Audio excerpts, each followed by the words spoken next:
Hello বন্ধুরা, আশা করি তোমরা সবাই ভালো আছো। তো আজকে অনেক দিন পর একটা মিনি ব্লগ নিয়ে চলে আসলাম। তো প্রথমেই খেয়ে নিলাম ছোলার ডাল আর লুচি, আর এটা ছিল জামা ষষ্ঠী মিনি ব্লগ। কে কোথা থেকে আমার ভিডিও দেখছো কমেন্ট করে কিন্তু জানাতে ভুলবে না। তো আমি চান করে একটা সুন্দর ড্রেস পরে নিয়েছি। তো দেখতে পাচ্ছি এবার দিদা খাবার দাবার নিয়ে চলে এসছে। তারপর একটুখানি মিষ্টি খাইয়ে দিল বাবাকে, আর কত রকম ফল দেখো। তো আমি এই ফলের মধ্যে একটু আঙুর খাচ্ছিলাম বসে বসে। এখন বাবার জন্য এখন লাঞ্চ তৈরি করা হচ্ছে, তো লাঞ্চ এবার সাজানো হচ্ছে। তো লাঞ্চে কী কী ছিল তোমরাও দেখে নাও। তো আরও মাটন ছিল, মোস্ট প্রেফার মাটনইতে থাকে। তো দেখতেই পাচ্ছে এবার আমিও একটু খেতে বসে গেছিলাম। আমি খেয়েছিলাম ডাল, তারপর 5 রকম ভাজা ভুজি। তো মাছটা আর খেতে পারিনি বলে মায়ের পাতে দিয়ে দিয়েছিলাম। তারপর আমি খাওয়া দাওয়া করে এখন আমি কম্পিউটার যাবো বলে তাড়াহুড়ো করে খাচ্ছিলাম।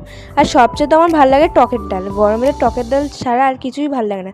তো এবার খাবো আমার ফেভারিট মাটন। তোর কার কার মাটন খেতে ভালো লাগে কমেন্ট করে প্লিজ জানাতে ভুলবে না। আমার তো প্রচুর ফেভারিট মাটন, এই মাটন বিরিয়ানি যাই হোক, মাটনের কোনো আইটেম হলেই আমার মন পুরো খুশি হয়ে যায়। তো লাইক কমেন্ট করতে ভুলবেন না। টাটা।